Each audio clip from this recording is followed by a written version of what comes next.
যখন তোমাদের নেতা হবে খারাপ মানুষ, ও আগ্নিয়াকুম বোখালাকুম, তোমাদের দেশের ধনীরা হবে কৃপণ, ধনীরা হবে কৃপণ, গরিবদের দিকে লক্ষ্য করে না। ধনীরা যখন কৃপণ হয়, ও উমুরুকুম ইলা নিসাইকুম, সংসার থেকে সংসদ পর্যন্ত সব জায়গার মাতুব্বাড়ি যখন মহিলাদের কাছে চলে যায়, উমুরুকুম ইলা নিসাইকুম, সব জায়গার মাতবাড়ি মহিলাদের হাতে চলে যায়। পুরুষরা ইনভ্যালিড হয়ে গেছো, পুরুষত্বহীন হয়ে গেছো, তোমরা সব যাও বার্তায় হয়ে গেছো, একেবারে বেকায়দা হয়ে গেছো, পুরুষের পুরুষত্ব নাই, মহিলারা সব জায়গার মাতবার। আল্লাহর নবী কয় ফাবাতানুল আরদে খায়রুম মিন জাহরিহা, ওই সময় দোয়া কর, আল্লাহ আমাদের আর বিটা মানুষ দুনিয়ায় ভাই যেতে আর দরকার নাই, আমাদেরকে তুমি ইমানের সাথে নিয়ে নাও, দুনিয়ার উপরিভাগের চাইতে তখন কবরে যাও, তোমাদের জন্য সব মঙ্গল করা হবে, এটাই তোমাদের সুখময় হবে। এই জন্যে দোয়া করো যাতে আমাদের নেতারা ভালো হয়, জোরে বলেন আমিন। ধনীরা দানবীর হয়, বলেন আমিন।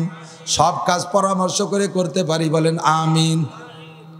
পরামর্শ নিয়ে সবাই চললে ঠকবেন না। 3 জন প্রার্থী দোয়া চাইছে এই স্টেজে। আমি স্বতন্ত্র মানুষ, আমার তো এখানে ভোট টোট নাই, আমারে ভোট উপলক্ষে কোনো চেয়ারম্যান একটা চাও খাওয়াবে না।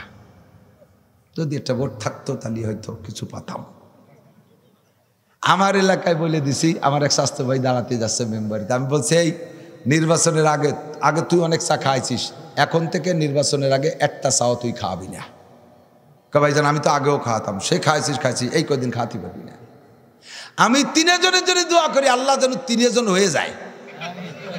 তাই হবে নাকি? হবে? এবার একটু কায়দায় করতে হবে। আল্লাহ যার দ্বারা দেশ, দশ, জাতি ও ধর্ম, দেশ, দশ, জাতি ও ধর্ম, এই 4 জায়গায় যার দ্বারা খেদমত হবে, এই 4 জায়গার খেয়ানত যার দ্বারা না হবে, তাকে তুমি নির্বাচিত করে দাও। উপরের থেকে লেখা হয়ে গেছে, কিন্তু সাইনবোর্ড লেখা হয়ে গেছে, চেয়ারম্যান কে লেখা হয়েছে না? বলেন অল কদরি খয়রিহি ওয়া শাররিহি মিনাল্লাহি তাআলা। ভালো মন্দ তকদির উপরের থেকে, আল্লাহর পক্ষ থেকে ফয়সালা হয়ে যায়, ঠিক না? কে চেয়ারম্যান হবে তা লেখা হয়ে গেছে। এবার শুধু জাস্ট আমার আপনার অবস্থা দেখিয়া আল্লাহ তাআলা একটা নির্দিষ্ট টাইম সীমা রেখা দিয়েছে, 11 তারিখের পরে তোমার সাইনবোর্ড ঝুলানো হবে। এই 11 তারিখ পর্যন্ত আমরা প্রত্যেকে বিবেচনা করব, যেন মুনাফিকি কেউ করব না। চেয়ারম্যান আইছে, তোমারই তো স্বপ্নে দেখলাম তুমি ইউনিয়ন কাউন্সিলের চেয়ারে বসা, বাবা তুমি হয়ে যাবা। আর একজনের সাথে দেখা, আরে আমি তো তোরেই ভোট দিয়ে রাখছি আগেতে, তুই দাঁড়া ডুরু আগে। আর একজন কয় ভাই মানে আমি তো এ ব্যাপারে কিছু না, তোর কাকি কিন্তু তোর কথা কইছে। তাহলে 3 জায়গা ভাগ করে দিয়ে দিয়েছে চেয়ারম্যান, 3 জায়গার থেকে খাও। মেম্বার একটা আসলি তার বাড়ি 4 লজিং ঠিক করে, 4 লজিং। নান্টু তুই মেম্বারিতে দাঁড়াবি, আক্কা বাক্কা খাই বলে। কাকা ওরম করেন না, আমরা ছোটো মানুষ একটু একটু আগে বসছি। খালি মুহি মেম্বার, তার মানে কিছু খাওয়া। কাকা কি খায়? না একদিন খাইয়ে কি হবে? তার মানে পুরো সিজন ধরে লজিং ঠিক করতেছে, একদিন খাইয়ে কি হবে? নির্বাচন পর্যন্ত কাকা যা খাবে আমি বিল দেবো। 10 জন দাঁড়াইছে মেম্বার, 10 জনের কাছ থেকে লজিং ঠিক করছে। কয়ে দিয়েছে যে 1 জনের টাকা তুই নিবি আর 9 জনের টাকা আমারে দিবি। হ্যাঁ, ইনকাম সোর্স খুলিয়ে নিছে। এরপরে কি এর মানে সুসো চেয়ারম্যান চলে গেলি, মেম্বার নির্বাচন শেষে এই আকাম কেউ করবো না। রাজি আছি তো ইনশাআল্লাহ? হারাম খাবো, ভোট বেচে টাকা খাবো, কারো কাছ থেকে খাবেন না, কেউ যেন টাকা দিতে আসতে সুযোগ না পায়। বলে শুনছি নাসির হুজুর কইছে, ফতোয়া দিয়ে গেছে, ওর বাইরে যেতে পারবো না। ওয়াজের মাঠে আইছেন, সিজনালি ওয়াজ, এরপরে আরও আশেপাশে ওয়াজ আছে, নির্বাচন চলে যাওয়ার পরে সেই ওয়াজ করবো। আজকে যা করা তাই করলাম, সিজনালি ওয়াজ লাগবে। কথা কোন ঠিক ঠিক না? মৌসুমি বতরি কিছু ওয়াজ আছে, পেঁয়াজের সময় পেঁয়াজ, ওই সময় ধান উঠাতে গেলে কেউ দেবে নাকি আমাকে? ধানের সময় ধান, পেঁয়াজের সময় পেঁয়াজ, পাটের সময় পাট, ভোটের সময় ভোট, নির্বাচনের সময় নির্বাচন করিয়ে গেলাম। লাস্টে দোয়া করি, সঠিক সঠিক জাযাকুমুল্লাহ। আল্লাহ ভালো রাখুক, আল্লাহ সুস্থ রাখুক, আল্লাহ আশা পূরণ করে দিক, বলে না আমিন। আল্লাহ তাআলা যোগ্যতার সাথে জাতির সেবা করার তৌফিক দান করে, বলে না আমিন। চেয়ারম্যান সাহেব মাদ্রাসার জন্য 10,000 টাকা দিয়ে গেছে। সবাই কর না একটু শকরা দেখে, কমে গেছে। চেয়ারম্যান হলে আমি কয়ে গেলাম, দাবি করলাম, উনি আমার কুটি কেলে বন্ধু, আজ থেকে মিনিমাম 15 বছর আগের থেকে ওনার সাথে সম্পর্ক। তো এই সম্পর্কের খাতিরে বাকি চেয়ারম্যান প্রার্থীরা যেন আবার ভুল বুঝেন না যে হুজুর ডেলি দিয়ে গেছে এক জায়গায়। আমি কিন্তু কইছি যার দ্বারা খেদমত, ওনার দ্বারা না হলে উনি বাদ। একমত? উনি নিজেও কইছে যে ওনার দ্বারা না হলে উনি বাদ। যদি হয় তাহলে আমরা তাকে চাই, ঠিক আছে না ইনশাআল্লাহ? আল্লাহ তাআলা কবুল করুক, বলেন আমিন। আল্লাহ তাআলা আমাদেরকে ভালো মানুষের ব্যবস্থা সারা দেশেই চলতেছে, এখন এই সিজনে সব জায়গায় পরামর্শটা দিয়ে যাচ্ছি। আল্লাহ পাক ভালো মানুষের ব্যবস্থা করে দিক, বলেন আমিন। এখন এই যে দোয়া করলাম না, এই দোয়া করলাম না, এ তো দোয়া করছি, কত দোয়া। এ দোয়া কবুল হওয়ার জন্য শর্ত আছে, 2-3টে শর্ত করে মোনাজাত করে দেবো, দোয়া করে দেবো। 1 নম্বর শর্ত হলো হালাল খাইতে হবে। কি খাইতে হবে? হালাল খাইতে হবে। হালাল রুজি ছাড়া দোয়া কবুল হয় না, হালাল রুজি ছাড়া দোয়া কবুল হয় না। তার আগে 1 নম্বর হলো শিরিক মুক্ত ঈমান থাকতে হবে। ঈমানের সাথে যদি শিরকের ভেজাল থাকে তাহলে দোয়া কবুল হয় না। আর আমল হইতে হবে বিদআত মুক্ত। আমাদের দেশে যত বিদআত আছে, কুপ্রথা আছে, তার সাথে যদি জড়িত থাকি তাহলে দোয়া কবুল হবে না, তাহলে দোয়া কবুল হবে না। কুরআন আর সুন্নাহর বিপরীত যদি আমল করেন তাহলে দোয়া কবুল হয় না।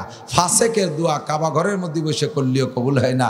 লাইলাতুল কদর, সবে কদরও যদি ফাসেকে দোয়া করে দোয়া কবুল হয় না। উপর থেকে যা বরাদ্দ আছে সে অনুযায়ী, যেমন হিন্দু, বৌদ্ধ, খ্রিস্টান, নমরুদ, কারুন, হামান, ফেরাউন, সাদ্দাত, তারাও লম্বা টাইম দুনিয়া থেকে খাইয়ে গেছে, তারা তাকে দোয়া দিয়ে চাইয়ে খাইয়ে যাই নেই। তারা উপর থেকে যতটুকু বরাদ্দ ছিল সবটুক খেয়ে গেছে।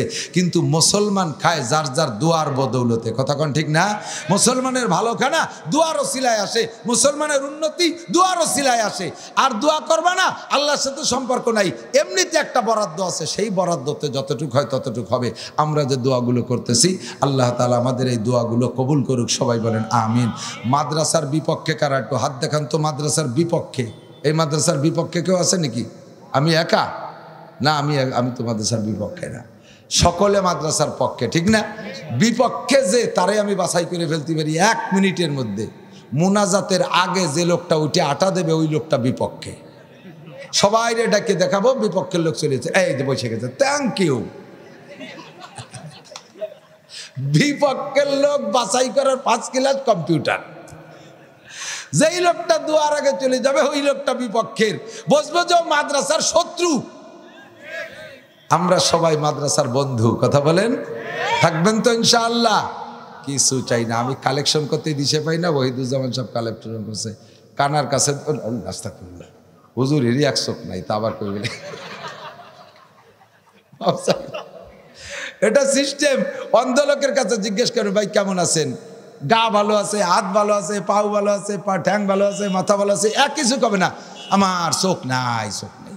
কারণ চোখ নাই, এটা তো আসলেই তো বড় একটা বিপদ। খুড়া একটা খুড়া, তার কাছে জিজ্ঞেস করবেন তুমি কেমন আছো? হাত 2খান বাঘের মতো, কয় না যে আমার 2খান হাত বাঘের মতো, মাথাটা কম্পিউটারের মতো, চক্ষু দুটো শিয়ালের চোখের চাইতে পাওয়ারওয়ালা, এক হবে না। আমার একটা ঠ্যাং নাই, যা নাই তাই কয়, অভাব যেখানে সেইটাই পেশ করে। তো মাদ্রাসার হুজুর গে তো এছাড়া উপায় কি? এই চেয়ারম্যান সাহেবরা আসছে, সবাই রে ফলোর দিয়েছে, 5,000 10,000 দিয়েছে। আমি দোয়া করি আল্লাহ সারা বছর যেন নির্বাচন হয়, এরকম যেন চেয়ারম্যানরা আসে, আমরা কিছু যেন দেরি মেরি খাতে পারি। উপায় কি? আল্লাহ।